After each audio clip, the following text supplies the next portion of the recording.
Hello, ladies and gentlemen. Here we are with Kicking It with the Wolverine, where I say what I mean what I say, and I say what needs to be said. I just want to come to you today. I see a lot of people posting on Facebook about how they can't wait for gyms to reopen and things like that. But at the same time, it's kind of weird that the gyms and the martial arts schools are at the bottom of the list for help, and also they're the first thing that people want to not pay when times start getting rough. But it's very hard for martial arts schools and gyms to get any kind of stimulus help and things like that. And as I said, we're at the bottom of the heap. So understand, when you go in and you sign a contract to a gym, that's not just something you can go cancel, which, we've been fortunate.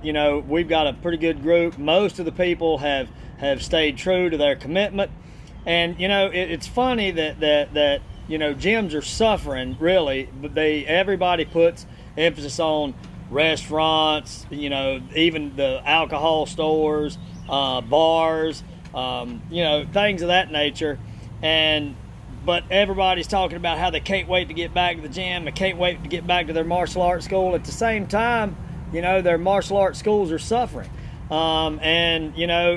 Because a lot of the students, just feel like, since they're not going, or even parents feel like since the kids are not going to face-to-face classes, they'll just, stop payment. What you have to realize is, martial arts schools are and instructors are way more important than what people realize. On the outside, it looks like we just teach your children self-defense, how to become a stronger person, as far as through their workouts, so how to get their body stronger, flexibility, speed, hand-eye coordination, things like that. But not only that, but we teach the kids self-esteem. We teach them about loyalty, commitment, dedication, respect for themselves and for others. We also, parents may not realize this, but martial arts instructors are mentors and sometimes counselors to the kids. We even help with homework. We do a lot of stuff. Right now, most martial arts classes, as hours around the world, are offering Zoom classes and posting stuff up online like we are with the YouTube page. So this is the thing. These martial arts instructors help out in more ways than you see, and a lot of people, they come in and they tell their instructors, hey, my kids really excelled at this, or my kids really love this, but yet they want to chop it off or cut it down. When in all reality, just about every job out there seemed like was essential, except for gyms and martial arts schools. That's like beauty salons. That's some of the hardest hit thing. So it's kind of weird that most people's jobs they're still going to, and if they're not, heck, right now it's better to even be laid off. I know people that were coming to my gym and are laid off, and they said, hey, I'm making more now than I ever made while I was working by $1,000 or so. So President Trump has done a great job in boosting all that so that people get more money. So there shouldn't be any reason why you can't pay your gym memberships. People are not really driving their cars as much, but they still have to make their car payments and pay their insurance, because if their insurance lapse, they can get a ticket. Unfortunately, in this day and time, it's just easy to say, I'm not going to pay my gym membership.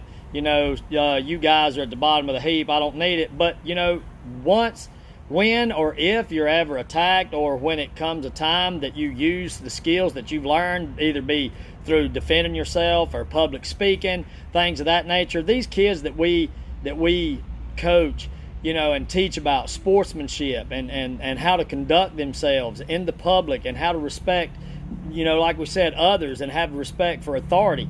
These kids grow up to be doctors, lawyers, police officers. One day one may end up growing up to be president, and you don't ever know. So please don't take your martial arts schools and instructors lightly. These men and women, they give tirelessly to their students and are always there for their students, most of them. Some of them shouldn't be in business, but we won't even get into that. That'll be another talking point for Kicking It with the Wolverine. But for the most part, they're great people, and they're trying to help out, and they take a big part in helping shape your kids and yourself if you're in the classes as one of the members. So listen, please don't take martial arts instruction or the classes or your gym memberships lightly. Still help these people out. Stay committed to your contract, because look, guys, when you sign a contract and then you bail on it, we're trying to teach your kids about commitment and keeping their commitments and doing what they say they're going to do and keeping their word. And you're teaching their kids when the time gets tough, just bail out on it. And that's not what you want to be teaching the kids. We need to teach them, times may be hard, but we have commitments. We need to make sure we meet them. I know for one, our landlord's not cut anything back. We still have our rent at the gym. We still have our power bill, our water bill, and we've not been there. But somehow or another, the water bill, power bill, all that went up. So, I think that's because, the power and water is kind of giving residential stuff a little break. And so then that falls back to the businesses that are already suffering. And like I say, help these men and women out because they always have your back. So be sure and have their back. And until next time, stay strong, keep your kicks up, and we will be continuing our Zoom classes, but we look to have face-to-face classes and regular classes soon. We've been in, sanitized the gym, everything's nice and squeaky clean, so we're ready to rock and roll. So just keep on keeping on, stay safe, ladies and gentlemen. Until next time, kicking it with the Wolverine. God bless America. Us.